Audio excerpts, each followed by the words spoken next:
Welcome back to Insights. I'm joined by ACC Professor of Political Science, Tim Kuhnlein. And Tim, we were just discussing ISIS and kind of terrorist organizations within the Middle East.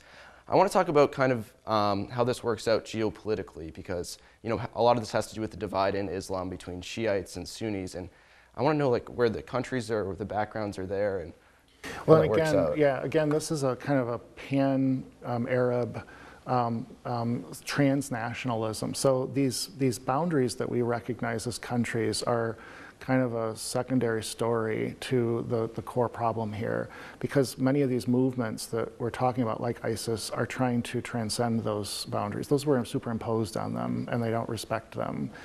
And then they've hyper exaggerated religious tenets as the basis for their legitimacy. And so an organization like ISIS, which is constantly morphing, right? It's got different modern national components contributing to it. It encompasses, in terms of participants, about 18 people from 18 different countries. But we're only talking about, estimates range from about 50,000 to 200,000 people. Okay, so what's the problem here? Why can't we deal with this, especially now that we have more or less a contained geography that we can acknowledge? Raqqa is their self-declared capital, except that they are penetrating other territories. And for example, we have seen their presence in the north of Africa and Libya and in other parts of the Middle East. And so what's really complicated here is that while we know where they're located for the most part, even though they morph into other parts of the area and the world for that matter, responding to them becomes very, very difficult, because I think that behind this, they're not the sole target. There's so many other factors to this. It's a checkerboard where, for example, we've got a counter movement of radicalized Shias fostered by Iran that are in support of the al-Assad regime, albeit Alawite, are Shia-oriented. And so we are, in many respects, our foreign policy is in opposition to all of the above. And of course, any sense of normalcy in terms of modern nation-state identity that we want to be the guiding force in this part of the world is kind of second nature. And I think we've kind of been disarmed. How do we respond to this? There's a lot of talk right now about helping foster the Kurds in Syria. But the problem with this is that the Turks see them as a threat, because of course there is no Kurdistan. Kurds want a separate country. And by shoring up the Kurds, Turkey, a NATO ally, may find this, and also a Muslim country, although secular, may find this as a bit of a problem. So that's something the Americans have done in the past, right? Is that kind of supported a rebel group against an organization? And this is part of the problem. I mean, this is kind of why ISIS evolved in the first place. We've always been playing with these. I mean, I can foresee a situation if Iran is truly our nemesis. You can almost imagine a situation in the future where ISIS might be our ally in the situation, because the Shia threat, one might argue, is the real conundrum in the Middle East, because they're the minority population, and it's the Sunni Muslims that have been dominating, and that's what Iran is responding to. So, it wouldn't be the first time we've done this. I mean, we supported Saddam Hussein, we built him up. We supported the Taliban, we built them up. Who knows how that'll play out, but it's certainly a very tenuous sort of roller coaster of activity. And I think we've reached a point of what do you do with this mess, especially since we're so enmeshed in it, and it's spreading. We just sent missiles into Libya just before Obama left. And of course, that's also, the Russians are building up military bases in Libya, because whoever controls Libya will help challenge the spread of this type of transnationalism. Although we have other groups not too far from there that are other sorts of challenges.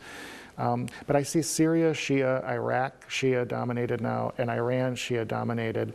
This isn't purely Arab nationalism, because you've got the Persian influence, but there's certainly a Shia fundamentalism that is radicalized, and it's in many respects a response to the Sunni aggressiveness, which is the majority population of Muslims, but not within these modern national boundaries.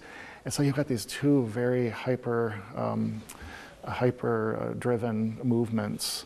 It is a religious war within Islam, and we're on, in many respects, on the sidelines, but we've been so enmeshed in it that it complicates how we respond to this. And I think an interesting point is how you said they don't really, respect, I guess, the boundaries there are, because they don't believe in those. They think there's more of a religious of their own boundaries, right, rather than ones like established by Western culture. And I'm generalizing about this, but the radicalized factions on all sides, in many respects, do not recognize the legitimacy. I mean, there was even talk among U.S.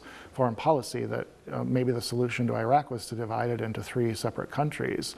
After all, it was created by the British, and how those boundaries got drawn and who was included and excluded is, a story in and of itself.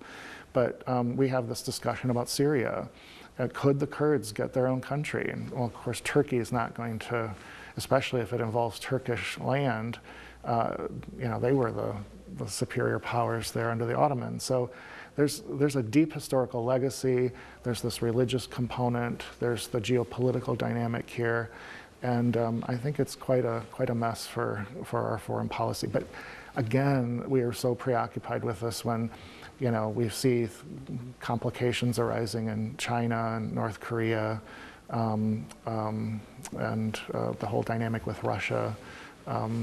We need to be very careful about allowing ourselves to become too drawn in to a situation that once again we allow ourselves to obsess about. Do you think that's also because kind of Russia is now involved within this kind of fight within Syria? Well, I think Trump clearly wants to form an alliance with Russia to nip this in the bud. I mean, in a way, the Middle Eastern crisis emerged when the Cold War collapsed and the Soviet Union and the United States couldn't keep the Middle East contained by their very aggressive geopolitical maneuvering. And when the Soviet Union faded away, there was one less power. The United States became the center of attack, and it tried to control, but it can't do it alone. I honestly think Trump would probably like to resurrect that dynamic with Russia and share I mean, he's said as much. Let's work with Russia to eliminate ISIS. But it gets complicated because how you eliminate ISIS and how that translates into other movements then getting the upper hand. Okay, then we have to deal with Iran. And of course, the United States has an even more aggressive position regarding Iran than ISIS in a way. And Iran is Shia and it's aligned with Russia. And not to mention the Syrian government, al-Assad, which the U.S. has had a long-standing position on. So again, it begs the question, are we going to sleep with the enemy and play with the devil? All right, well, I want to stop there because we're going to continue this conversation about what America might do coming up after the break, so stay tuned because there's more insights.